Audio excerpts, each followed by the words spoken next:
Hey guys, welcome to Electronic Dance Money, your number one business resource for making money as electronic musicians and producers.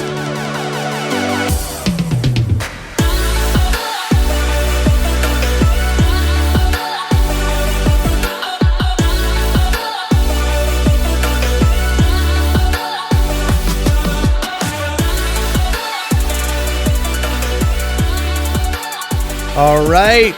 What is up, everyone? Welcome back to another episode of Electronic Dance Money. I'm your host, Christian Casito, and we are here with Matthew Ebel. We've got another great guest. He goes by Avian Invasion, and we're going to be diving into a little bit of Patreon stuff, which this is, believe it or not, this has been an episode that I've been searching for 2 years now for a guest specifically for Patreon. So I am so thankful to Darren Bruce at the DJ Sessions who referred you to me, and he's like, oh yeah, check out Matthew. He does streaming stuff and he also does Patreon. I was like, ooh, Patreon. I immediately went to your Patreon. I was like, he's got patrons. This is exactly what I need. So Matthew, how you doing, man? Thanks for coming on. I am hanging in there. Thankfully, in this whole, pandemic thing, I've already been working in a windowless padded room for years now, so not much has changed. Hopefully you're holding together as well. Oh yeah, definitely. Well, the nice thing is, like, my boring day job was mostly working from home to begin with. So it was a very easy transition to where they were like, oh yeah, you're going to be working from home permanently. I was like, all right, yeah, that's no issue for me. Twist my arm, why don't you? Yeah. Oh no, I don't get to, spend gas money now every few days or whatever and travel and all that bullshit. But anyways, let's dive into kind of our discussion here. First of all, why don't you introduce yourself and your history in electronic music? Because you've got a pretty unique one, and I'm sure a lot of my listeners will be happy to hear it. So go ahead, take the floor. I'm sure a lot of your listeners are probably thinking, "Who?" But like, I've only been involved in electronic music for about 3 years now. Actually, I took on the mantle of Avian Invasion largely because I wanted to shift genres. I've been touring as a piano rocker since like 2005. So, back when I was working the Nashville music scene, I was just, going around as Matthew Ebel. And if you look up Matthew Ebel, you can find a pretty broad discography available. But I was getting a little burned out in that scene and something needed to change. And as is usually the case in my life, the change is directed by the robots. I wanted to just start making electronic music because what got me into music in the first place, what got me into music as a career in the first place was MIDI stuff. When I was in junior high, my choir teacher brought in this little box. It was like there was a tradition, like every day after we did a concert, we would basically get the day off. We could, just fuck around in class for the hour of choir. And one day after one of the concerts we did, he brought in this little box. He had a guitar that had a pitch to MIDI converter on it, and he was sitting there, showing us, like, you can play the piano or the gunshot or the helicopter, all those general MIDI sounds and whatnot. And all the other kids are like, yeah, that's kind of neat. And I'm sitting there with my jaw on the floor like, I want this. He let me take it home with me. I asked him, like, can I borrow this? Because we just got a digital keyboard at home. And he's just like, sure. Like, what kind of junior high teacher lets one of his asshole students just borrow what was a $300 piece of hardware? It was an old, like, Boss Dr. Synth. So it was nothing more than a general MIDI box, but, like, it was a $300 piece of hardware. He's like, yeah, just bring it back in, like, a few days. Like, as soon as I was playing drums on my piano, like, I want this. Now, it took me another, like, 15 years or so to come around to this. I should have taken that and immediately gotten into electronic music instead of trying to simulate rock music electronically, which was kind of a mistake, even though it led to some really good albums, in my opinion. But very long story short, too late. I I moved to Seattle, had to, say goodbye to my drummer who I'd been touring with for a while, and realized I basically needed to start over. And rather than forming a new band, I needed a major change in my life to go with the move. But this is where we get back to the robots.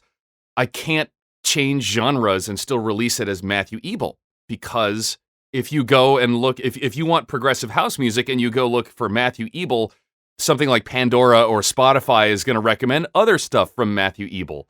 So, you're going to find, songs like Everybody Needs a Ninja and stuff like that popping up in your playlist and, be like, what the fuck is this shit? So I had to come up with a new name and an entirely new act, basically. That is, I don't mean to interrupt, but I've never thought about that, but that makes complete sense. Like, I've got a buddy who's doing a genre change right now where he was making more. I mean, originally he was making some epic trance stuff when that was big in like 2011, 2012. That was big in the 90s, motherfucker. No, I mean like the big epic, like electro-y trance stuff. Like Tritonal's Piercing the Quiet album. Like really just hard, aggressive, really gritty bassline trance stuff. He used to make that, and then he started to switch more over to the progressive big room stuff, and then started to shift into some harder trap stuff. But now he's got a new alias. He's doing all dubstep stuff. But I'm glad he didn't stick with his old name, because I never thought that, if you stick with the name, do a completely different genre change, one, all of your original fans are probably going to be like, what the fuck is this? But two, it's, like radio stations will recommend completely different stuff from what either your new genre is or what your old genre was. Yeah, it's not like the 80s and 90s where a meat-based person is picking the playlists. Like the robots are picking the playlist at this point, and you can't send out a press release saying, don't play this old stuff from this artist anymore. They're doing this now, Yeah, that makes a lot of sense. That's interesting. How'd you come up with the idea of Avian Invasion? Because your branding is so on point. Branding. If for the listeners, just go to avianinvasion.com, check out his website. I was actually complimenting you on how well designed your website is. I have an entire episode on why producers should have websites and kind of ideas on how to design those. Go check out Matthew's website, because it is so well designed. It's set up properly. It's got all the right calls to action, and you're kind of directing all the branding, and it's just it is so well designed, and your character is fucking dope. The mask that you have and kind of your outfit is really badass. It actually reminds me of Falco from yes.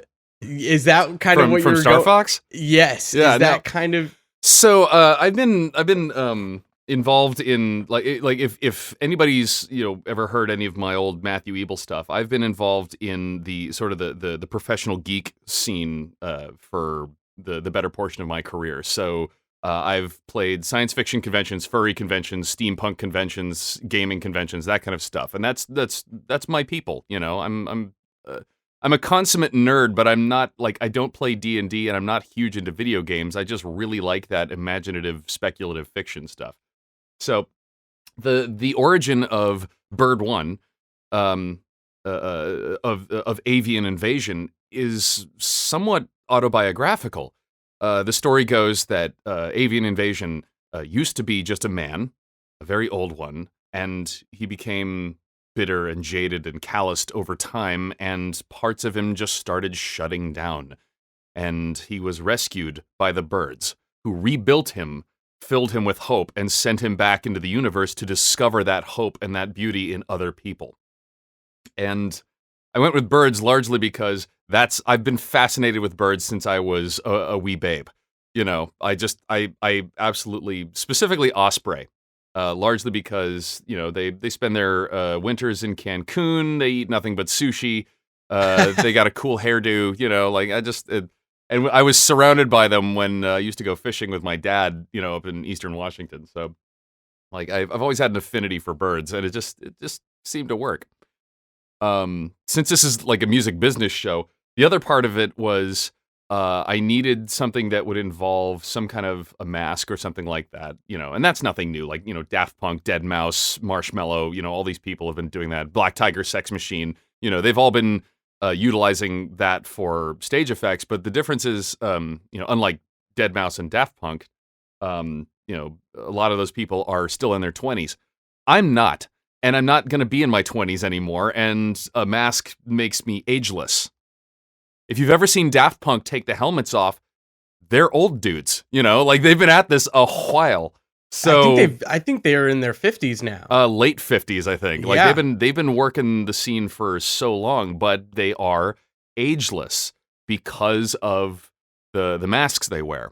And part of the reason I wanted to get into Avian Invasion, into dance music, was to make it more about the music and less about the performer, And that's another way to sort of add a layer of separation there. Yeah, that's a great, you're bringing up a lot of points that I've never actually thought about. So this is great. This is off to an awesome start. But the branding too is such a huge part of it. You can easily brand with something like a mask, and yours is unique.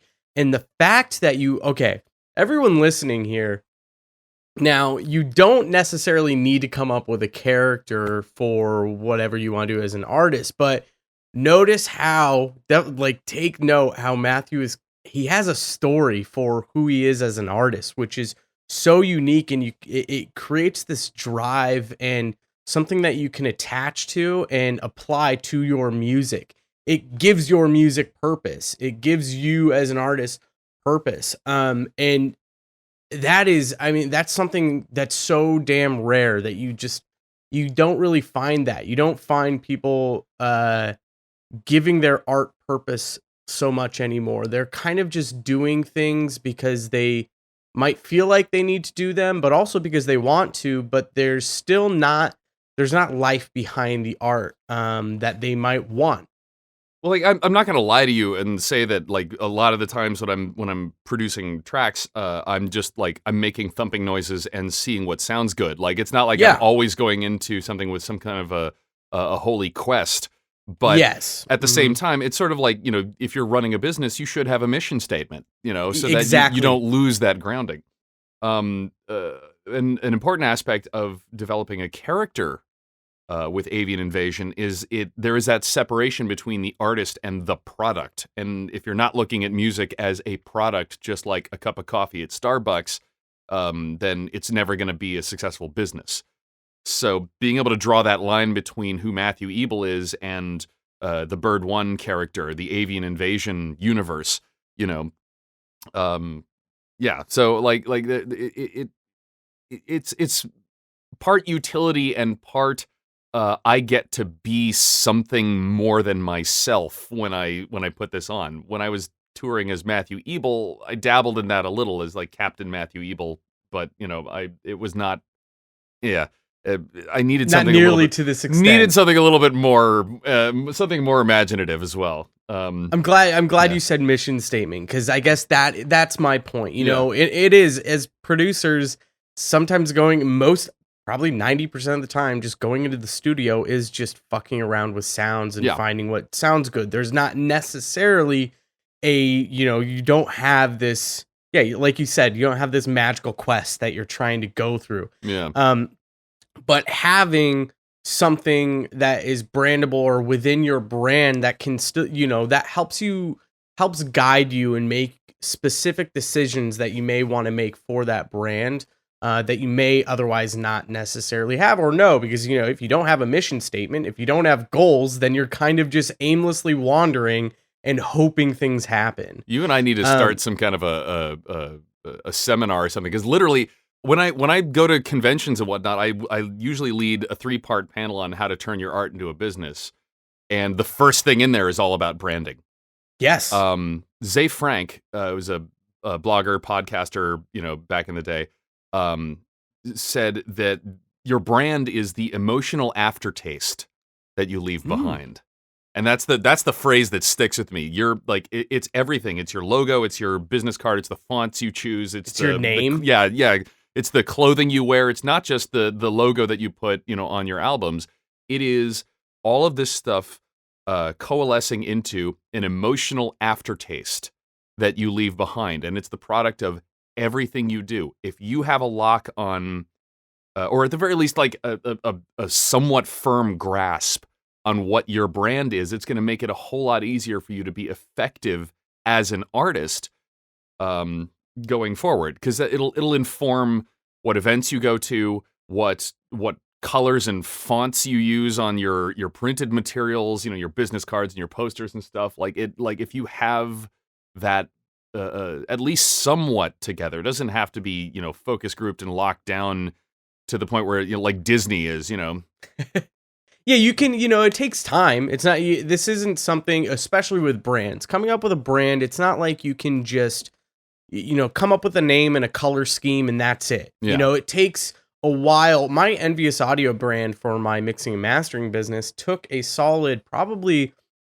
a year or two of working 5 to 7 days a week, at least probably like 20 to 30 hours a week, working on establishing my business, the website that I have now is a new version of my website. It's like the third or fourth rendition of my website in the past 2 years. And I just launched it last year, and it's like updating my brand. And I've finally gotten to a place where I'm like, this is the style I'm going for. This is the branding that I want. And so, but that took me about a year and a half, almost 2 years, about 2 years or so to figure that out, to like be like, I've got it. This is the idea I'm going with. I'm sure it was the same for you. No, it took me a lot longer than 2.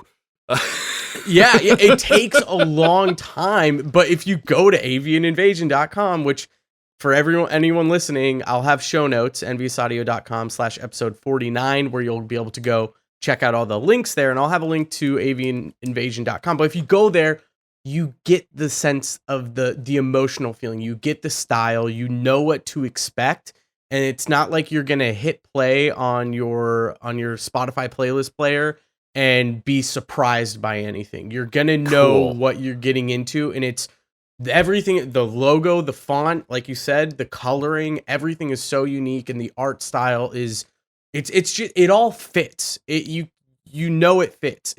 And This is the first time any business-oriented person has validated all this fucking effort that I've gone through, so thank you for that. I appreciate it. And there's a reason why I'm saying this, and it's not because I want to boost your ego, but because my listeners, if you're struggling to figure this out, because all of you guys, if you want to be, produce full-time producers and DJs, and you don't want to go the route of like my business of doing mixing and mastering, then go check out Avian Invasion, because that is kind of like, that's the example I'm probably going to be giving people now, is like, this is a really well-designed website that perfectly portrays who you are. And you've got you've got people pointed to the right direction of where you want to take them, depending on who they are. And so this is a good transition into talking about your Patreon, which is the primary reason why I wanted to bring you on. So why don't you kind of dive into, how did you come up with the idea of starting your Patreon? Why did you go that route? And what did that whole process look like, getting that started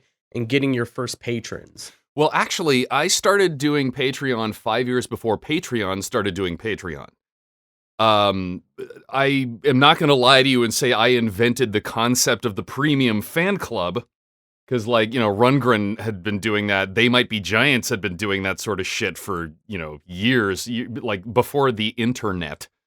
I actually got the idea about the time Hurricane Katrina hit and gas prices shot up to $4 a gallon, which these days is just sort of like, oh, it must be summer travel season. And back then, it was like, a month ago, it was $1.15 a gallon, and we thought that was high. Now it's $4 a gallon. I'm an indie artist. I can't fucking tour anymore.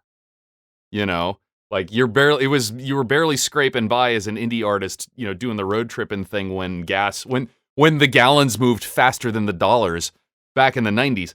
And nowadays, it's very difficult to make those ends meet.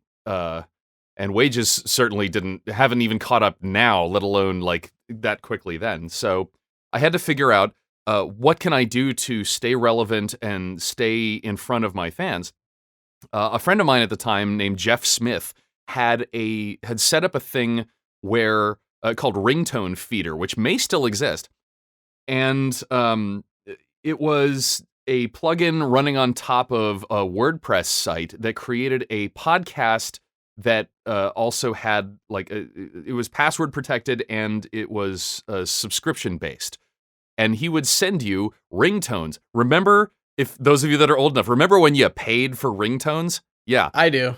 So on my Razor, when you like when you would 2006 Razor back in the early 2000s, when like you would bitch about 99 cents for a song on iTunes, but you would spend $2 on the 15-second clip of that song to make it into a ringtone. No shit. It was a weird time. About that. It was a very bizarre time. But yeah, he had set up a service, and I don't know where he got the idea from, but that's what inspired me to set up MatthewEbel.net. My main website was, of course, MatthewEbel.com, but I set up the same thing, WordPress site with a plugin called A Member, and I set up like various tiers, like a backstage pass, a VIP pass, and then an entourage pass, and that got you various levels of things. And I put that out to my fans, saying like, hey, I'm going to release, I'm going to do all these things for you based on these various tiers. Please sign up. And I was surprised to find that a lot of them did. Cut to, what was it, 2015 or 2012 or something? Like, when did Patreon actually start? Somewhere around there. It had to have been like between 2012 and 2014. Yeah. So I did a few, one or two other versions of the same thing. Like, after one thing I realized very quickly is rolling your own. You become tech support a lot more than you really want to, especially if you're taking payments. Like, now you're running into legal regulations for your business. Even if you're just hosting something like Amazon Pay and PayPal and whatnot, you still have now, especially with laws the EU seems to pass just for no other reason than to make us click OK on websites. It's much more of a pain in the ass, and it's worth the 10% or whatever for me to have somebody else be the service, like Patreon. Have them deal with the bullshit admin backend stuff. Right, exactly, and deal with the innovation. Saves you probably so much time and hassle. Now, that does mean I'm beholden to their sometimes boneheaded decisions, but that's, again, it's a sacrifice I'm willing to make. What I say when I do sessions at conventions, when I'm talking to artists, is that there is no currency more valuable than time.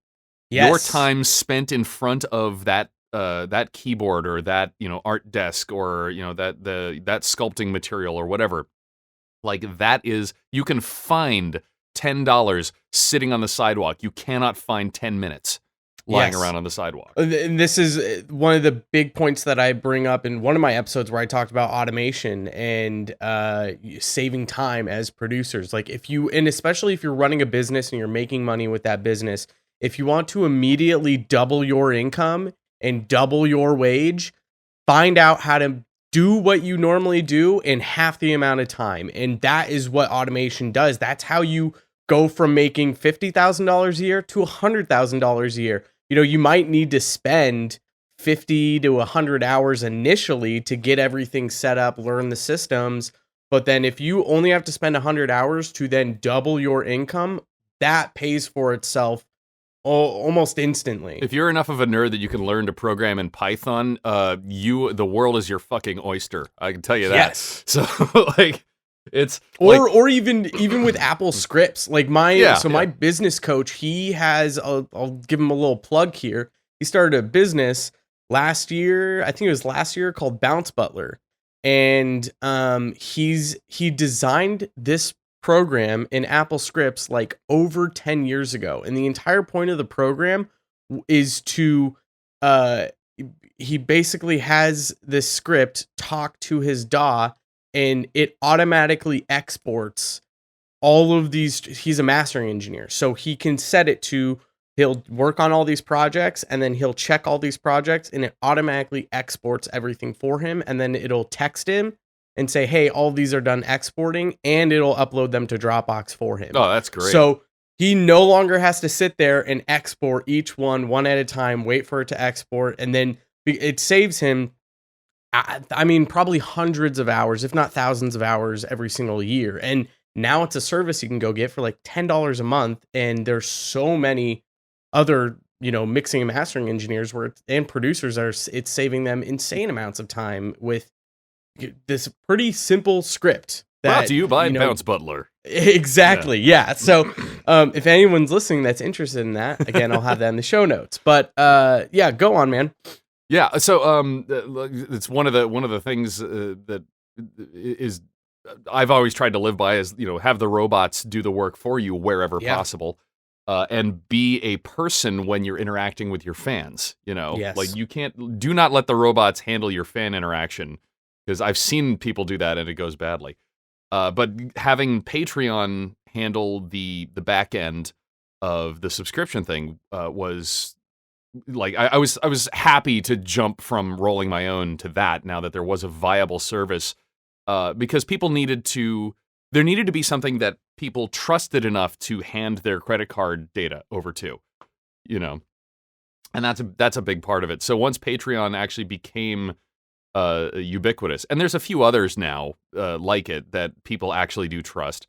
But yeah, once Patreon became a trustworthy source that people would basically hand their wallet to willingly, I was happy to jump on board with that. But the process for setting up MatthewEbel.net is identical to the process for setting up a successful Patreon. So let's start at the beginning of that. First of all, you have to understand that not all of your fans are going to go for Patreon. It's sort of like if you're familiar with the concept of the sales funnel, which I am not a salesperson. I don't have a marketing background. I have friends that have marketing careers and marketing experience that they have been kind enough to slice off little shards of their wisdom and sprinkle it on me like, truffle on a salad. To get all fancy. So if you can get the broadest, widest mouth of the sales funnel is the easiest thing for your customers, your fans to get involved with. Usually that's signing up for your email list or following you on Spotify or Instagram or TikTok or whatever. And then as you go for more and more barrier to entry, spending money on a subscription or a track or something like that, buying a concert ticket, buying a shirt, fewer and fewer of those people will get to it. And the very bottom of that is sign up to pay me money every goddamn month. Like, that is the absolute bottom of the sales funnel right there. So that means if you have 1,000 fans on your mailing list, maybe one or two of them are going to sign up for Patreon. So first and foremost, be realistic about what to expect. Do not overexert yourself expecting that I have 1,000 people on my mailing list, so that means 700 of them are going to be spending $5 a month on me now. No, not even close. Great conversion rates for mailing lists is like 1% to 2%. Yeah, it is a fraction of what you have. Yeah. But if you're doing things right, that email list is continuously growing. Yeah. Now, I will say one thing that the if you have a relatively small fan base, those people are going to be pretty hardcore. So your numbers, your ratio may be higher, but do not expect that to be representative of what happens as you grow more fans. Like, you're going to get, probably thousands of people listening to your music, and most of them you will never interact with. Yeah. Mm-hmm. But, you'll get that fraction of a penny from Spotify because of those people anyway. Yeah, well, and if you have that small fan base too right now, then hopefully they're hardcore and they're super fans. If they're not, you want to turn them into super fans. Yeah. If you can turn those people into super fans, if you can get them to convert and sign up on your Patreon or wherever you're trying to collect money from them, try to engage with them and communicate with them and give them the best value and service possible. Because that's what's going to turn them into super fans. And those are the people that will be talking about you all over the internet, in person with friends, sharing your stuff. They're going to be spreading that message for you. getting you to get more people to sign up, and yeah, all this that is fun stuff. this is one of the reasons that I went with the term avian invasion, not just because it's a bird pun and it sounds cool, but the fans are the invasion. Yes. It is not all me. It is what they are doing that matters. So more branding too. That is straight up more. It's creating a brand with you're creating a group. Yeah. A personalized and private group with your fans. They're a part of something bigger that not everyone else is a part of, which gives them social currency. I've talked about social currency so fucking much on this show. But yeah, I love that. The brand is so focused and streamlined, and it's fucking beautiful. If only the music were any good. All right. So if you decide to actually go with Patreon, you need to start off by looking at their two models. Patreon is unique in that they give you two options. You can have your people be charged on a per thing basis or on a regular monthly subscription. And initially I had run with the per thing basis, meaning they were only charged when I released a track or a video or something that I considered a paid thing. I'm doing air quotes like people are going to be able to see this. But they can hear the tone. Yeah. So I initially thought that was a good idea because it meant that if I got the flu, I couldn't produce anything for a given month. My people weren't charged. Don't do that. It has become abundantly clear that Patreon doesn't give a shit about the per thing side of things because I looked at all of their innovations and they're only doing cool and interesting developments for the per month subscriptions, like merch. That was a huge thing. They're like, okay, I'm done with this per month bullshit or per thing bullshit, because if Patreon handles merch now, like print on demand, sending it out only to people who have been subscribed at certain tiers for the last 3 months. I'm like, they just do it automatically. Like, this is a godsend, saving me time. I don't have to spend. I used to have to.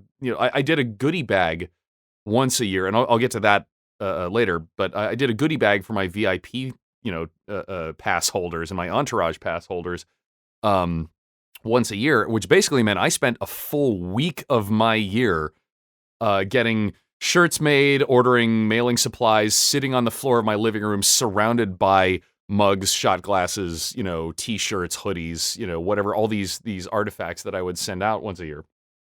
And that's a full week of time out of only, 52 out of a year. So the fact that Patreon will handle that automatically is rather nice. Now, I also have come to understand a bit of a change in philosophy. I used to look at the subscription thing as a premium fan club.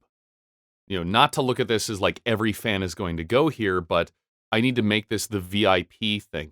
Ariel Hyatt of Cyber PR over in New York told a class of hers a story about Prince, the artist formerly known as Prince.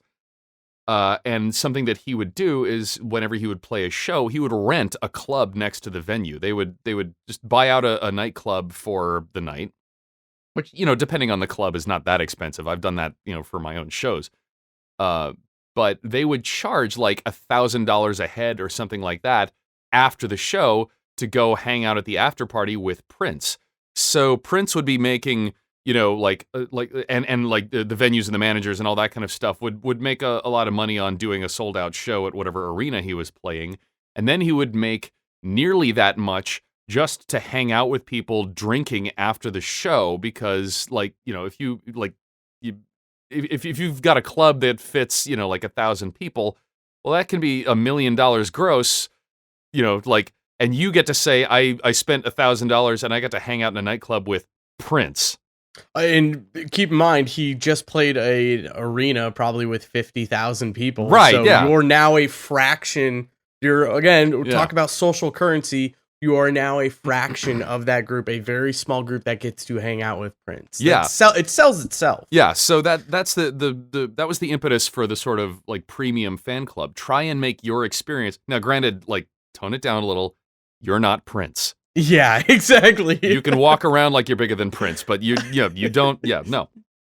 But I initially set things up assuming that the thing was going to be a premium fan club, but the philosophy has changed over time because the concept of the microtransaction is now ubiquitous. You know, fans expect to be able to support somebody on Patreon for like $1 a month, or you know, the same thing on like Twitch subscribing, that kind of thing. Like $1 or $2. Even though the transactional fees, like, basically you're getting 70 cents out of that dollar, I would rather have 70 cents times, like 100 more fans than have my bottom tier be $5 and not have those people at all. So, look at it. I look at it with two different tiers: the premium fan club and then the microtransaction I just want to support you subscription. And there is a line between those two, but they're still part of the same. They're still supporting the same cause, the same art. So like, I'll get into that later. But what this boils down to is how you start out with this. You need to have a menu of things that you can offer, and not just offer whenever, offer on a regular basis. Consistency is key. Content is king, and if you're not putting out consistent content, especially when people are paying for that, they have expectations in place. And if those expectations are failed and they're not met, that's how you burn bridges, and that's how you lose fans. I mean, you could probably lose a fan a lot faster than you can gain one. One of the reasons that I wanted to like, aside from touring becoming too expensive, one of the reasons that I wanted to do a subscription thing at all is that every time I have a new album or a new shirt or a concert or something like that, I have to go into full-on marketing mode to people who have already bought my products. I have to resell to them. I have to convince them to open their wallet again. With a subscription-based model like Patreon, you have to convince them, and it's a higher bar. It's a bigger ask to say, give me money every month, but you have to convince them of that once, and then it's way easier just to keep them happy. Yes, and as long it's as all low-hanging fruit, right? At that point, like as long what the job then is to make them not close their wallet, and that's way easier than having to convince them again and again and again to open their wallet to you. So, I have some remarkably patient fans. They have put up with so much shit since 2008. So back to figuring out what you can deliver on a regular basis. When I started MatthewEbel.net, I promised 2 new songs a month, which on its face, like that alone, think about that. That means every 2 weeks you are conceiving of a song, writing it, recording it, engineering and mastering it, and distributing it every 2 weeks without fail. If you're on tour, you get the flu. If you just get writer's block, tough shit. Every 2 weeks, you got to turn a new song around that is worth money. It's not just like it's not like a NaNoWriMo thing where I'm just going to crank something out no matter how good it is. It has to be retail ready every 2 weeks. That was item 1 in my menu. On top of that, monthly webcasts with the fans. I did VIP parties at any of the shows I did, the Prince thing. So like if I went to a convention, I did a room party, once a year I held an annual beer bash at my house, my studio, because I make beer, me and my fiance, we make beer. So we're super into beer culture and we're into coffee culture. So that works. Once a year I would send out goodie bags to my VIP and entourage fans. So there was a lot of stuff I was promising. It did not take me long to burn the fuck out. Like it was killing me. And so I had to walk back what I was promising again and again and again. And like I said, I have people that still are with me from that very beginning. I still have people that were with me when I was doing the thing on Celiband before Celiband collapsed and took everyone's money. So like I have some very dedicated fans who have been through that process. You would be much better off, much better served not having to go through the apologizing and walking back the menu. So what I suggest to people is I say start a grid. And just start with, these are things that I think would be worth money as though I was selling it at a merch table at a concert.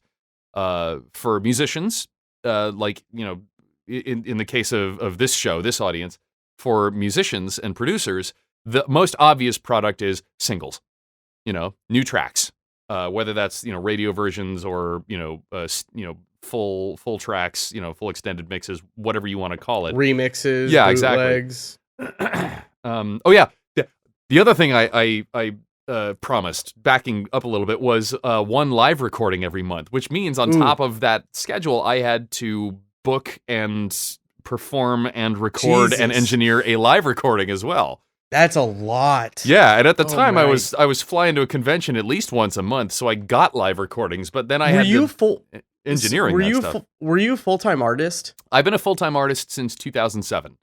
Okay. So, I've been a professional artist since 1999. Try not to do the math on how fucking old I am. But yeah, I've been a full-time artist scraping by since 2007. So like I don't have a day job funding this, and I also don't have a day job sucking time away from this, and I still was burning out on that kind of an offer. So start a grid and create a menu of deliverables, things that you think you can deliver on a regular basis. And it doesn't have to be monthly. It can be, like, you do have to have some monthly things because the basic subscription point is a monthly subscription. So you have to be able to deliver something monthly that is worth whatever tier you're going to be charging. But the goodies now through Patreon, you can have something sent out automatically just by uploading a design and picking which products and go to which tiers, sending something out quarterly, and they just do it for you. It's great. That automated stuff. I mean, it's a pretty simple one too, is if you have a controller, if you have a DJ controller, you can do, I'm sure many of you can strum up a mix, you know, an hour-long mix once a month. That should be fairly easy to do. Yeah. There's one caveat to that. If you're not mixing all your own tracks, I wouldn't do that on Patreon, because then you're selling other people's songs. Yeah, that's right. A big no-no. I use the mixes as, and that's another thing to bear in mind. I had been, all this time that I was focusing on creating stuff for my subscribers, I also have to create stuff for my non-subscribers, because something has to bring them in the first place. So all these exclusive tracks. Gotta have a lead magnet. Yeah. So these days what I do is I'm using my streaming shows, and I do this 3 days a week. I do 3 streaming shows a week: trance, deep house, and progressive house. They all have their own shows. Monday, Wednesday, and Friday. At avianinvasion.com/live, if you want to check that out. But I do a streaming show 3 days a week, and that is free. You know, like that's a mix that goes out once a month, once a week, depending on what genre you're following, or if you're following all of it. You get 3 new mixes from me every single week. That's huge. Right. That's actually a better lead magnet. Now that you mention it, doing a live show like that, that's and it's not better hard. served. And it's better served for a free audience. Yeah, if you're a club DJ, like, you should be used to showing up with a thumb drive with no set list and just fucking around. And if you're not, better yet, if you want to be a club DJ, this is your practice. Well, that's how I got into it. I've been streaming piano rock concerts since 2007. When Brad Hunstable started up a thing called Ustream. And, you know, this is back during the podcast boom days. So, like, I've been live streaming in, you know, like, internet radio and Second Life and video streaming since 2007. And so it was natural for me to just, like, I don't know what I'm doing with DJing at all. Like, I want to jump into this genre making electronic music, but I have to understand how this electronic music is going to be used, so I better learn to DJ. And so I practiced by doing streams. I called it Live from the Crate before I realized I need to make 3 shows, one for each genre. And you can see behind me the background, my live set behind me with the lights and all that. But like that is a good way to get practice, because a streaming audience is going to be a lot more forgiving than if you're at a festival or at a club. Definitely. If you fuck up a mix live on stream, you can go, hey, sorry guys, let me get this fixed here, and your people will love you for it. If you fuck up in a club, the club owner is going to be pissed, and you're lucky if the people on the dance floor just look at you and go, fucking amateur. Or if they're kind and look at you and go, woo, you fucked up. You go, I fucked up, and then start a new track as fast as you can. So, yeah. The live stream audience is a lot more forgiving. Oh, yeah. And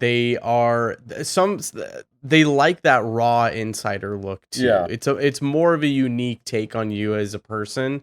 And they get a more personalized experience. Yeah. But that's not the case in a club setting. Yeah. That's at where you're in the office at work in a club. Oh yeah.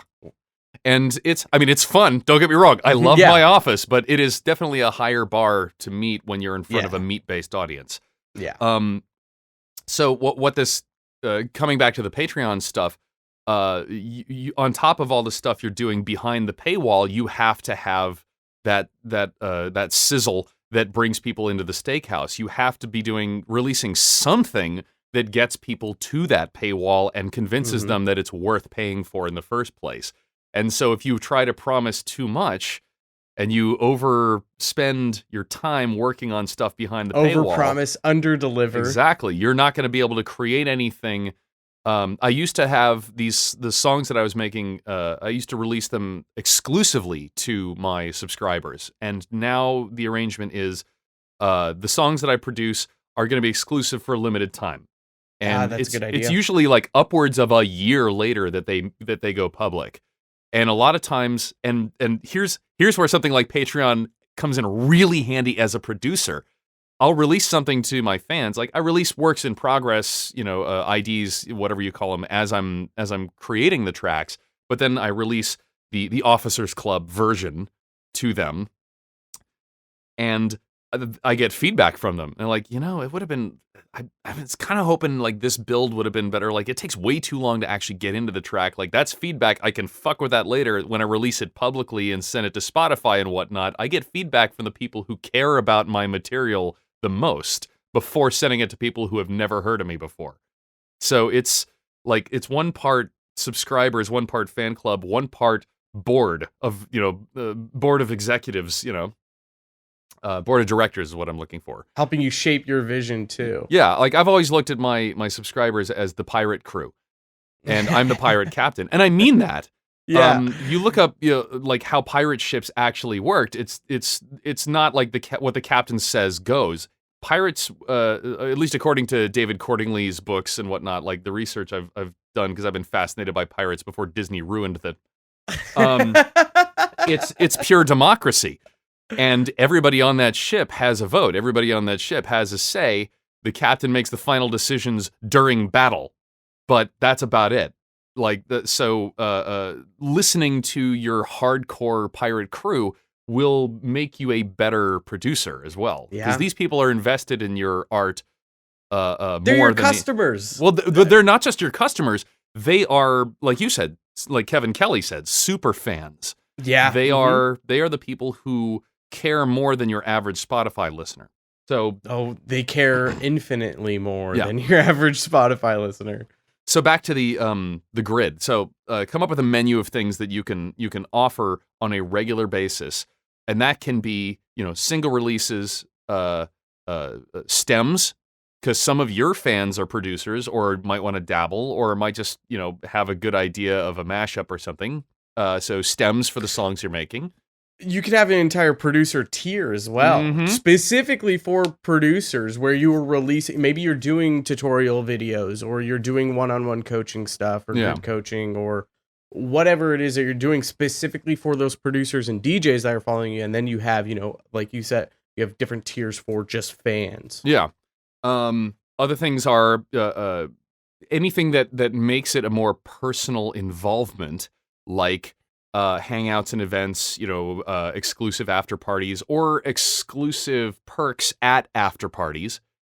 One of the things that I discovered, because a lot of my fan base was generated online rather than doing it in clubs and, open mic nights and whatever, doing the real roadwork touring, because a lot of my fan base was generated online, they would show up at conventions, but if I went to a city, there'd only be like 5 people who'd ever heard of me before. So doing some kind of an after party doesn't make sense to do an exclusive after party with 5 people. That's kind of a shitty party. You do an open invite party and have some kind of VIP perk for them at that party. And here's the kicker there. Those people who are your Patreon subscribers are now mingling with people who might have just heard of you. Like, these people who are your evangelists are now mingling with people who have just gotten into your music. Like, that's a mixture, because it's not you telling them how good you are, it's somebody else telling them how good you are. Like, it's that word of mouth. Right, and that's, in that intimate environment, it's very effective at helping to spread the word. Have you read Contagious, Why Things Catch On? No. I've read Predictably Irrational, but which is another good one. I'm going to send you a link to this book. It is. I really don't want to read anything called Contagious right now. I'm sorry. It is great. It's why, and ironically, it's all about why content goes viral. What makes a piece of content go viral? Why do people give a shit about it? I think it's probably going to be a really good resource for you, especially because you're business minded. You're in the sense of marketing and trying to find those things that are going to help you succeed, especially when it comes to like your Patreon stuff. The book it's so fantastic. It's one of the best books, I think, for producers to read, because I've mentioned it. It's probably like the 3rd time or 4th time I mentioned it just on this episode, but talking about social currency and all about a Patreon group is creating this secret group that other people are a part of. And what you're talking about, if you have these evangelists. Evangelion. We're going into a deep dive into the anime stacks now. If you have these evangelists at this party walking around telling other people who just found out who you are, that's this word of mouth marketing that's working in your favor. It's those people, those super fans, they want to tell other people about you because they're a part of this group that they're proud of, that they love, and they think other people are going to like. They want other people to think that they're unique and they're likable. And one of the best ways to do that is if they're a part of a secret group that they can tell other people, look at how cool I am. I'm in this other cool group. You should come join us and be a part of this cool group, because if you do, then maybe you'll like me more. It plays into psychology. It's the entire self-righteous concept of the hipster. Like, I was into something before you were. Exactly. And so it's like in Contagious, it's like one of the very first chapters talking about social currency, and it's all about what you're talking about here and why things like a Patreon work and can catch on too. Yeah. But the party thing, yes, you are 100% right. Having word of mouth right there with people who just found out who you are, they are infinitely more likely to immediately download, go on to Patreon and subscribe to your Patreon right away. If other people are like, yeah, you should join. He does this, and that. Yeah, throw the after party and have, business cards with the info on it, like, ready to go. Like I said, I also do a beer bash, like an annual thing where any of your fans that can gather in one place, or any of your subscribers that can gather in one place and is closed to the general public is also cool. That's kind of fun. The way we did it was, we would have kegs of my beer. Well, I should say our beer. I don't make it alone, but our home brew, and that was, what was being served at the party. It was always fun. But so at this point, let's say you've come up with some things that you can think of. There's articles and videos on what you can offer left and right, but that's just some ideas. The idea is to write it out like a menu. So that's column 1. Like, this is the shit that I can deliver on a regular basis.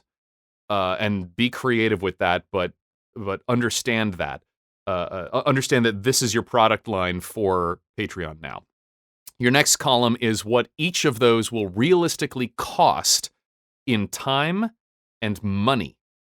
And time, of course, is the important one, but money, if you're doing, fortunately, things like shirts and whatnot, Patreon now takes that cut out of your Patreon income, so you're not having to budget beforehand. They just take it out of your account, basically, as people subscribe, which is super handy. It means, like, you get less of a Patreon payout some months, but you can budget for that and figure it out, and they make it so easy now. Like, I've been that was a godsend for me. But there are some things that do cost money for you to offer. If you're offering some kind of exclusive access on a website that you need to pay to be a pro user of, that's you need a budget for that kind of stuff. If you're sending out physical goods to people on your own, that costs money.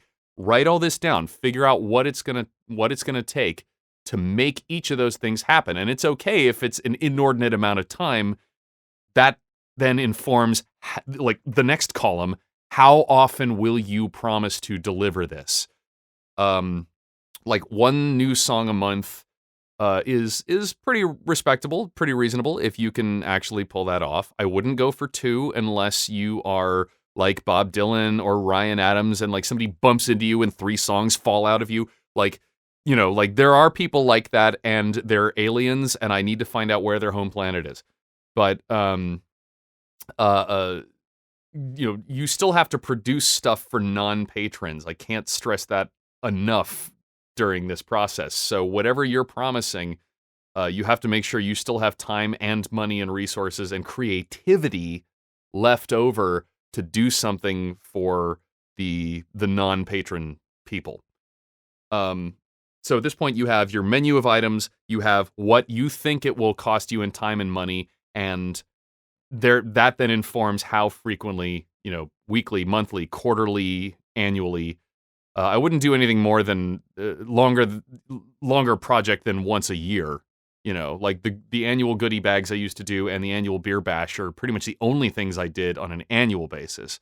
But you could do some sort of, like, an exclusive concert, rent out a club for your, free admission for your subscribers only if you've got that kind of scratch, Like, you can rent a decent downtown club here in Seattle for $500 on a weekend. Like, it's not that hard to make something like that happen.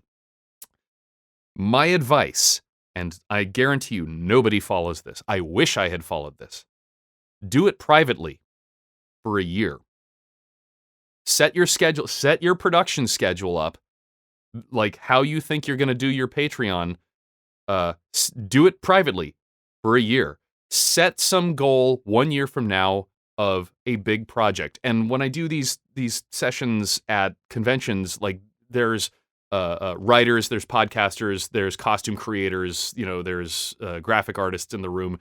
Since this audience is entirely, music producers, that big project should be patently obvious.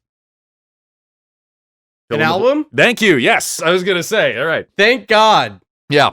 I was just talking about this the other, I think, was it last episode or the episode before? No, the episode before. I was just talking about albums versus singles. Yeah. And the value, not enough people write albums anymore. Yeah. Not enough EDM producers write albums. And I think it might be coming back. There's some more, one of my favorite producers are Cosmic Gate. They write, goddamn, their fucking trance is so fucking good. And their albums, or their Start to Feel album, was so good. It's just, they write amazing albums. And there's something to be said about an album. And I said this in the episode. I can tell you and rant in a positive way about more albums than I could ever name singles. There are more albums that have moved me than singles. Aside from the emotional value of an album, one thing that if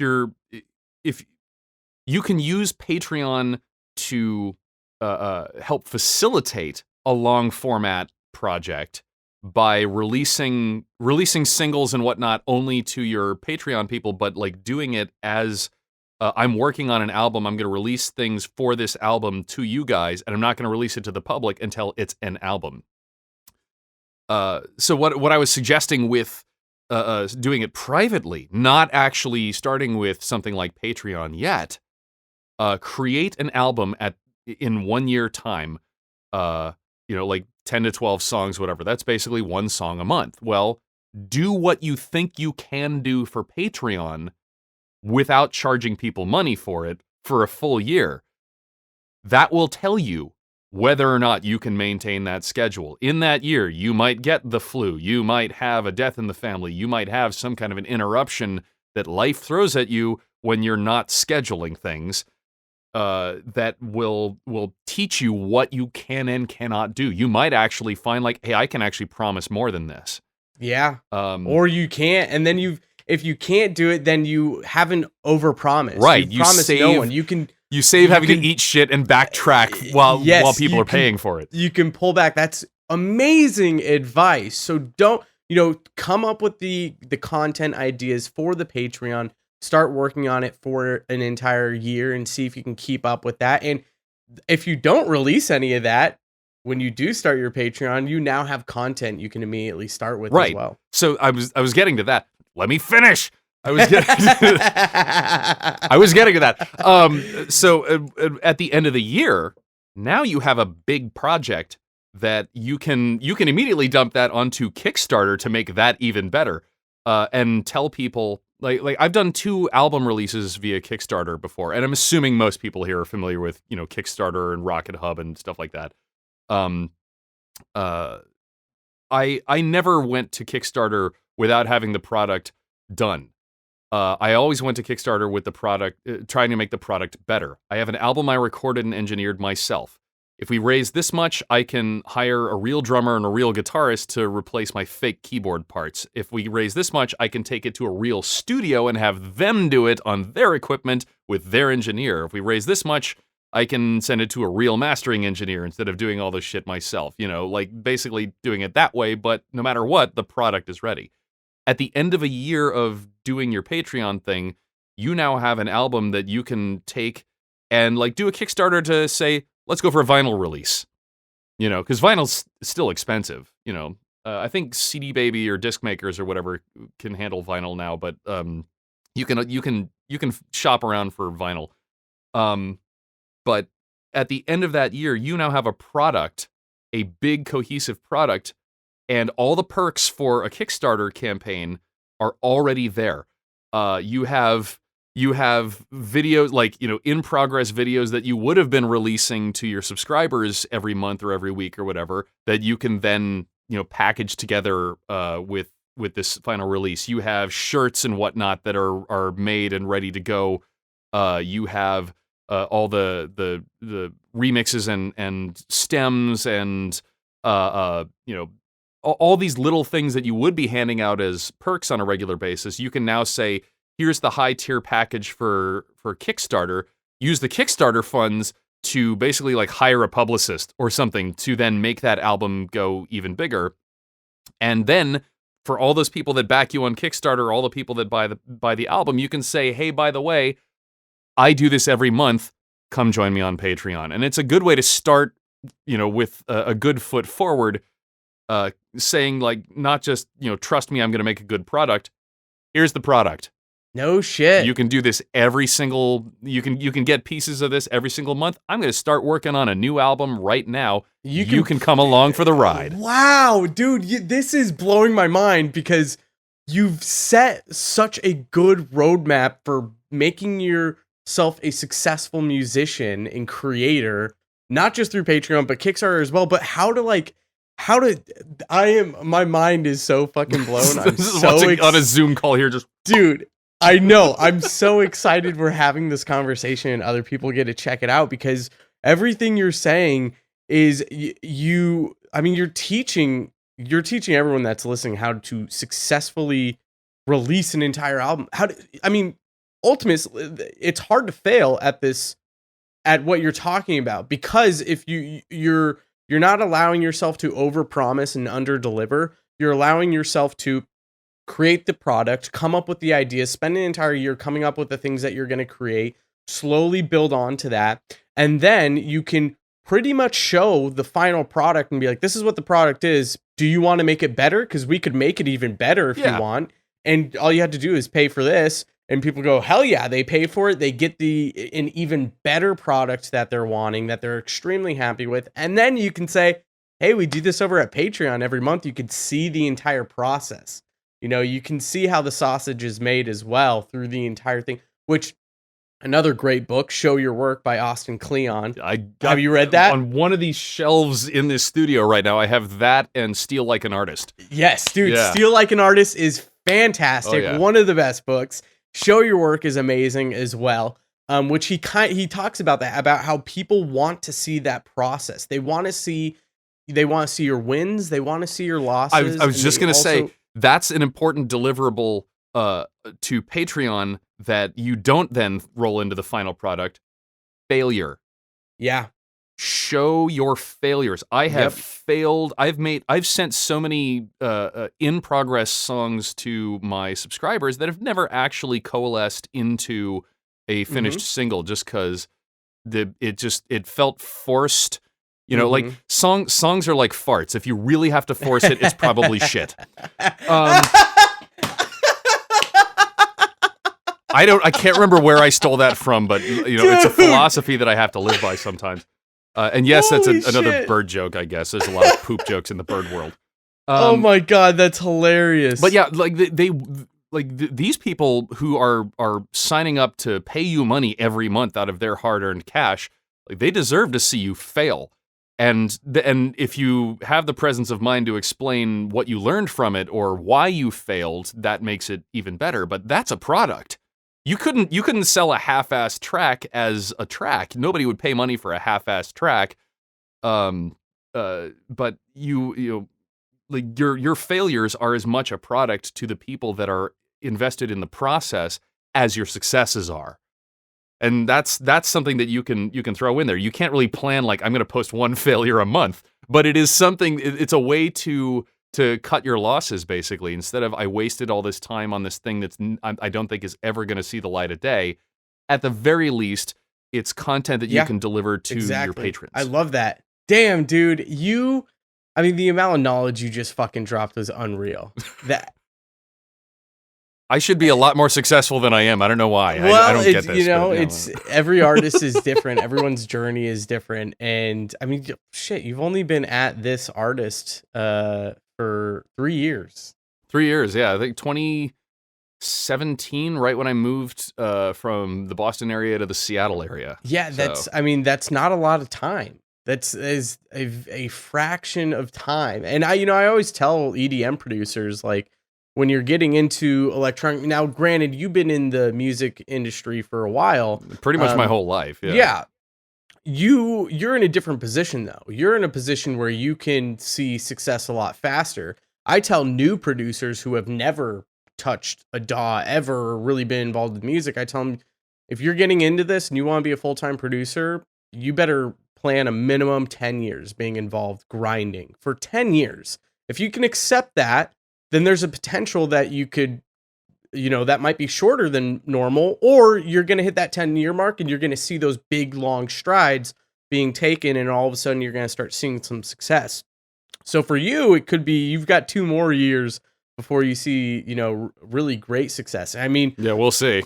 Well, I hope so. You're making the right moves. You are making, with everything you just said, you're making the right moves, and more people should be paying attention to you and listening to you because you have the blueprint for success. And, a lot of people, and I would even argue, you've already hit that success if you're doing it full time. That is nice. You don't have a boss necessarily. You don't have to go into the office at any specific time, but I'm sure you have your business hours. I could be wearing no pants right now. You have no way of knowing. You Exactly. have absolutely no idea. Exactly. I mean, there's a much better, there's there's a lot less stress when you don't have to deal with that bullshit. You can do whatever you want. The bullshit of pants? What are the we? bullshit of what pants. Are we? Yeah, Fuck which the is also an pants. Austin Kleon novel. The bullshit of pants. Oh my god! But you were gonna say something though. Yeah, the train of thought has derailed at this point. It was like I said earlier about how once you get those people to subscribe, the trick then is to keep them happy. What you were saying with like the blueprint of success and all that, at the end of the day, and this is important, and this always has to be the forefront of your mind, you have to be making a good product. Even if you have your branding together, your deliverables and all that, like that'll make a mediocre product sellable. See also Marshmallow. But like you need to actually create a compelling product at the end of the day. And if you're not using this to facilitate that, then you shouldn't get involved in something like Patreon, because then you're just going to be serially disappointing people. Yeah, and this is something I talk about. Actually, shit, what was the last episode I did? I'm trying to think. I can't believe I'm blanking on it. Well, while you're blanking, somebody told me, like, your marketing gets you the job. Your marketing gets people to listen to you, but your music has to be what keeps them there. Yeah. The last episode was about remixes and how remixes can be like a crucial part of your marketing tool. It could be a lead magnet to get people on your email marketing list or whatever it is. If maybe remixes are a part of your Patreon, one of your Patreon tiers, and you use just one single remix, an old remix that you have as a lead magnet. And I tell people, remixes are another opportunity for you to send tracks to a promo list of bigger artists. Find their emails, send them those tracks, especially the original artist. You can also send the remix to the original record label that released it. But you never want to send that out, especially to the original artist or especially to the labels, if it's a shittier version of their song. Yeah, right. They don't want to fucking hear that. The remix or the bootleg, it has to be better than the original. If it's not better than the original, don't fucking even. And by that, I mean there better be a lot of people that are really excited about it when you show them a snippet of it, or it better stand up next to the track. It just needs to be good, just as good as the original or better. Otherwise, don't even put it anywhere, because you don't want big named people to just so happen to get that email and actually open it up and actually listen to it and actually read your name, and then it's a shitty track, and then they mark it as spam, and then you are never seen in their inbox ever again, even if later on down the road you have something incredible for them. You just burn bridges. It's the same thing with, your product needs to be good. If your product's not good, then you need to do more work. Which also means you need to surround yourself with people who will tell you when something is shit. Yes. Your Patreon, your highest tier people, the people who are paying you the most, may or may not be those kind of people. Mm-hmm. They may be so enamored with you that everything you release is gold. And you kind of want that, but at the same time, you need to have somebody you can turn to and say, help. Yeah. Mm-hmm. Is this good? Am I going in the right direction? You don't need a bunch of yes men, but you do, some yes men are nice. When you're down, they can help that ego a little bit, but you don't want to build that ego up too much. You want people who you trust, that give a shit about you and care about you, that are willing to say, hey, this sucks. This could be in a nice way, though. Obviously you want them to be, constructive. Yes, constructive. You want some feedback. You want them to tell you how you can improve and make things better. But you have to have some people there that can give you that good advice, that can guide you down the right path. Otherwise, you're kind of, you never know. You could be putting out a shitty product thinking it's great, but you're not getting the right people that you want involved in your Patreon or whatever it is. Yeah. I see on your outline here, you had, do you see Patreon as being a viable future for EDM producers? And part of that is very relevant to what you're talking about here. Given that, I'm fond of the duo 11. I don't think I've heard of them. They usually do like deep house kind of stuff. They do some Okay. trance stuff. I think they've done some stuff on Anjuna. How do you spell their name? 11 Is with it- 2 V's. Okay. And they're very, very cool, very down to earth guys. And like I said, like they've released on Anjuna Beats, and they don't make money from their tracks. Like you're not gonna, just because you got, like, I've had tracks signed to a bunch of indie labels, and like I'm happy when I see a royalty come in. Like, it's not like I'm making the bulk of my money from that. The bulk of my money does come from Patreon. So what you're talking about is an emotional connection. You are the viable future for EDM producers. As much as I am part man, part bird, part robot when I'm on stage, what you have to sell in order to survive is your humanity. You have to have that human connection with that subset of fans who will follow you on Patreon.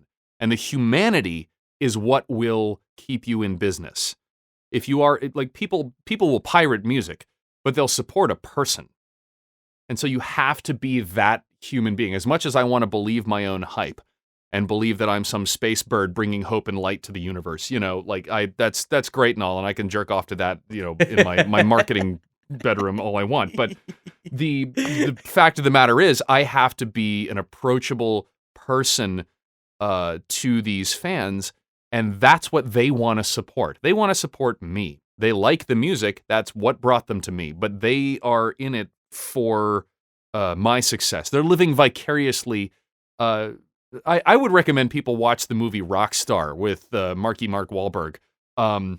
It's an okay movie, but it's one of those. There's a scene where so Mark Wahlberg's character replaces an 80s heavy metal band frontman. Like, the frontman is kicked out of the band, and they search for just some dude who can play the part. And he goes from just being like a tribute band frontman to, oh my God, I'm the frontman for Steel Dragon now, playing to sold out arenas. It's a really cool movie if you're into like the 80s heavy metal scene. But there's a moment where the road manager explains to him, your job, the girls all want you, but the guys are the ones that buy the albums. This is 80s heavy metal. So you need to be the guy that they want to be. They need to be able to live vicariously through you.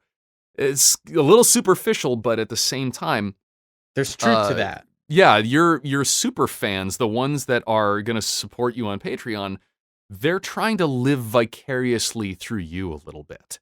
So be that person that they would like to be, They be aspire to be. Yeah, be that dead mouse or that Rez, or whatever, like be that that icon who actually interacts with them on a real basis. Yeah. Mm-hmm. And the humanity will save us. Yeah, 100%. I agree with that. It's, you're serving your super fans in a way that they support you, like you said, because they want to see you succeed, and they want a connection. They want a connection to someone or something that might be bigger than themselves. And they can appreciate that and respect that, and they want to see that succeed. And like you said, these huge producers releasing on huge record labels, it might be nice to see that. It might be nice to see those 100,000 streams or whatever, but it's not where their money's being made. A good majority of the time, those bigger producers probably have an agent or a manager who can help, get them road gigs and shows where they're probably making a bulk of their money. And that is even so hard to get now, that you do have to focus on these things that can, like Patreon, that can actually get you an income, that can actually, you learn a very valuable skill when trying to run a business, and that's running a business, how to market, how to budget, how to finance, how to do these things that can apply to your own personal life. But that'll also give you real life skills that if this doesn't work out, there may be another field that you really enjoy that you might have learned a skill from that, or just the simple fact that one day you will have built up enough skill to be able to quit your job because you might not be making six figures a year. That might be the goal, but you've at least made enough money with your music that you can quit your job, go at it full time, and start to get the ball rolling even more and see more success later on, because now all of your attention is focused on how can I make this product better and better for my super fans, and how can I get more of those super fans. Yeah, I mean, there's nothing noble about being a starving artist. The nobility is in the art, not the starving. Yes, Like you should never be ashamed to market, to learn about advertising and stuff like that. Like hire a publicist, if you can afford to delegate the tasks that you're not good at or that you just don't have much of a stomach for. I hate marketing. I hate advertising. I would much rather have somebody else do that shit for me. I'm at peace when I'm building my website, scripting some robots, or actually working on the thumping noises here in my little padded cell. I would much rather delegate to other people, but like you need to treat it like it's a business, or you will not be in business long. And the goal should be, like you said, there's, fuck being a starving artist, because it's not fun. It's, being a starving artist is not a good time. And the goal should be to get out of that. You want enough, you want to be able to pay your bills, feed yourself, and still have some money to have fun, dude. Like that should be the ultimate goal, is to be successful. And whatever that success means to you. It might, for me, and I've talked about this on the podcast, I've recently realized this within the past year or two, is I want my business to be successful so that when I have kids, I can be at home with them, and I can spend time with them, and I'm not at work all the fucking time. I'm not tied down by a job. I want to be able to raise my damn kids and see them, and I personally want to homeschool them and help out with that sort of stuff. So that's my success story, is if I can get there, that's all I want. That's all I give a shit about. For other people, it's completely different. And, but the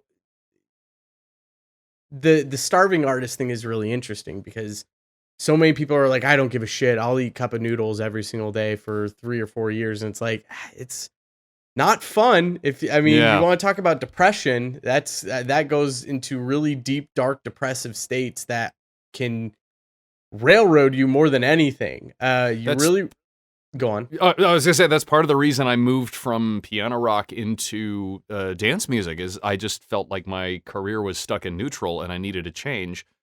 And part of that was getting back to my original impetus for making music my career, which is the marriage of art and technology. And nothing expresses that more than dance music. Like it's absolutely. I needed to feed myself artistically. But yeah, the feeling like your career is like at first having like a little initial success is a big rush, but if it doesn't build, if your business doesn't actually grow enough to be sustainable at that point, then it's just a drag. Yeah, and it can suck. Here's the shitty part. It can suck away your creativity. Yes. And that sucks. I know people who are, that's the kill shot. Yeah. Like I have a good friend who should be a 5-star chef, and we've told him like, you should do a career change because you could run a restaurant beautifully. He's like, no, I want to enjoy cooking. Yeah. Yeah. Like, okay, I can level with that. Mm-hmm. It's one of the reasons I used to be a cook. I cooked for years and years and years. I don't cook anymore because I hated it. Because I hated working in the kitchen, and my girlfriend does all the cooking now, and I do all of the cleaning. And it kind of plays that way, but loves it. She's amazing at it. I let her deal with that, because if I do it, I get frustrated, I hate it, and I get really upset, and it's not fun. It just sucks. So I don't want to do that. But it's the same thing, within your own business, find the shit you hate, you suck at, that you can delegate it. Delegate it, and then you don't have to worry about that. You get a great product. It's worth your time and money, and now you can focus on better in bigger things that you give a shit about. So right, and that's where Patreon can really help you, even as an EDM producer. Even if all you're doing is making beats, you're not even releasing singles. Like, that's still a product, but you can delegate a whole lot of the transactional stuff to a service like Patreon, and that gives you more time back in your day to sit in your padded room making thumping noises, or whatever your studio happens to be. So yeah, like that's Patreon is absolutely a viable future, and I should say Patreon or something like it. Like, if there's a better product, never underestimate the power of a site where the traffic already exists. People have tried to snipe me from Patreon. Hey, check out this other subscription service we're setting up just for musicians. And like, nobody's shopping around for people there. Exactly. My videos have to be on YouTube. I don't care what their policies are. People are looking on YouTube. They have to be on Spotify because people are looking on Spotify. Talk about there's another book called 22 Immutable Laws of Marketing, and one of them is about, if it's technically like, if you're not first, you're last. It doesn't matter if there was one company, let's take Patreon for instance, and there's a second company that might be a better service, they might deliver a better product, Patreon is always going to beat them because they were first. They're the brand name of it now. They are of that service. It's Patreon now.